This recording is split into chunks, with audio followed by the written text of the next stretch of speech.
guys, assalamualaikum. Aku mau kasih tutor nih. Nah, biar lirik kita sejalan dengan suara kita klik teks kita, terus pilih bagian gaya, terus pilih bagian animasi karaoke yang ada biru-birunya ini.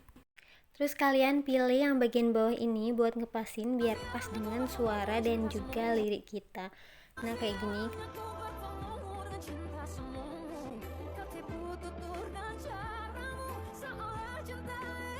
Untuk jenis teksnya kita pilih bagian gaya, lalu kita pilih bagian font, dan untuk aku pilih yang bahasa Korea. Habis itu aku pilih yang ini. Semoga bermanfaat ya.